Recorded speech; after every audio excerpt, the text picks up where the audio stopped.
Hello everybody, मेरा आज का टॉपिक है difference between functional structure and divisional structure. तो हम आज इनके डिफरेंस को पढ़ेंगे। पहला पॉइंट है मीनिंग।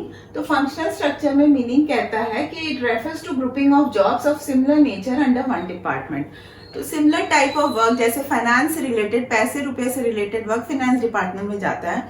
तो सिमिलर नेचर ऑफ वर्क जो होता है वो एक डिपार्टमेंट में जाता है। जैसे परचेज ऑफ गुड्स, मटेरियल, जो भी इक्विपमेंट होता है वो परचेज डिपार्टमेंट में जाता है।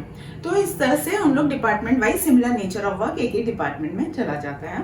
ऑन द अदर हैंड ये कहते हैं डिविजनल स्ट्रक्चर में grouping of one product under one department. यहाँ पे सेग्रीगेशन जो होता है, सेपरेशन जो होता है वो प्रोडक्ट वाइज होता है। तो प्रोडक्ट वाइज डिपार्टमेंट यहाँ क्रिएट होता है।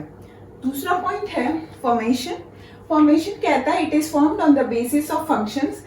फंक्शंस मतलब वेरियस डिपार्टमेंट के बेसिस पे यहाँ पर फॉर्मेशन होता है फंक्शनल स्ट्रक्चर। जैसे कि purchase department, finance department, production department, marketing department, इस हिसाब से यहाँ फॉर्मेशन होता है। जबकि यहाँ पे फॉर्मेशन होता है on the basis of product. मतलब फ्रिज का एक डिपार्टमेंट हो गया, टीवी का एक डिपार्टमेंट हो गया, एसी का एक डिपार्टमेंट हो गया। प्रोडक्ट के बेसिस पे यहाँ पे फॉर्मेशन होता है। तीसरा पॉइंट है स्पेशलाइजेशन।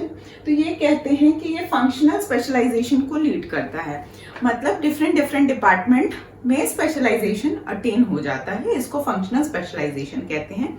जबकि डिविजनल स्ट्रक्चर में प्रोडक्ट स्पेशलाइजेशन होता है। मतलब डिफरेंट प्रोडक्ट पे स्पेशलाइजेशन होता है, क्योंकि हर प्रोडक्ट को बनाने के लिए एक पूरा डिपार्टमेंट बन जाता है, एक पूरा टीम बन जाता है।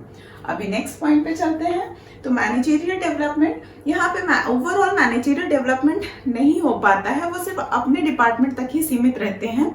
इसीलिए सिर्फ वो अपने डिपार्टमेंट का पूरा उनका जानकारी रहता है। जबकि यहाँ पे ओवरऑल ग्रोथ और डेवलपमेंट होता है, क्योंकि ये सारे अपने प्रोडक्ट के रिलेटेड सारे डिसीजंस खुद लेते हैं।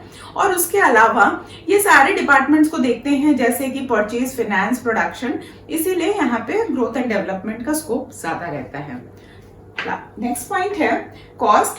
तो कॉस्ट है economical as no duplication of work. हर डिपार्टमेंट में अलग अलग वर्क असाइन रहता है, तो इसलिए ये इकोनॉमिकल हो जाता है और इनका वर्क डुप्लीकेट नहीं होता है, एक्टिविटीज और वेस्टेज नहीं होता है कुछ भी। सारा लोग यूनिक वर्क असाइंड होता है सबके पास और वो अपना काम करते हैं। जबकि यहाँ पे हर प्रोडक्ट का स्पेशलाइजेशन होते होते क्या हो जाता है कि वेस्टेज ऑफ रिसोर्सेज और डुप्लीकेशन ऑफ एक्टिविटीज होने का बहुत चांसेस रहता है, इसीलिए कॉस्टली होता है। हर का प्रोडक्ट अलग होता है। मेरा छठा पॉइंट है रिस्पॉन्सिबिलिटी, जो कहता है कि यहाँ डिफिकल्ट होता है फिक्स रिस्पॉन्सिबिलिटी करने में किसी भी पर्टिकुलर डिपार्टमेंट में। ऐसा होता है फंक्शनल स्ट्रक्चर में कि सारे डिपार्टमेंट होते हैं, तो कोई भी डिपार्टमेंट अपना जिम्मेदारी नहीं लेता है अगर ऑर्गेनाइजेशनल गोल अचीव नहीं होता। इंस्टेड वो दूसरे डिपार्टमेंट को ब्लेम करते हैं कि उस डिपार्टमेंट में ठीक से काम नहीं किया, इसीलिए ऑर्गेनाइजेशनल गोल अटेन नहीं हुआ। तो यहाँ पे किसी भी एक डिपार्टमेंट को हम नहीं बोल सकते हैं कि हाँ आपने काम ठीक से नहीं किया, क्योंकि कोई भी अपना अकाउंटेबिलिटी एक्सेप्ट नहीं करता है। दूसरी तरफ है डिविजनल स्ट्रक्चर, जहाँ पे इजी होता है रिस्पॉन्सिबिलिटी फिक्स करने के लिए, क्योंकि ये अपना रिस्पॉन्सिबिलिटी लेते हैं, क्योंकि हर जो प्रोडक्ट वाइज इनका जो डिपार्टमेंट सेग्रीगेट होता है, डिवीजन सेग्रीगेट होता है, वहां पर वो प्रॉफिट सेंटर की तरह काम करता है। तो अगर प्रॉफिट हो, लॉस हो, वो रिस्पॉन्सिबिलिटी इसकी लेते हैं। और लास्ट हमारा डिफरेंस है कोऑर्डिनेशन। तो फंक्शनल स्ट्रक्चर में कोऑर्डिनेशन जो होता है वो डिफिकल्ट हो जाता है अदर डिपार्टमेंट के साथ। वो अपने डिपार्टमेंट में तो ठीक से कोऑर्डिनेट करते हैं, क्योंकि वो अपना डिपार्टमेंट के गोल को ऑर्गेनाइजेशनल गोल से भी ऊपर समझ लिया करते हैं।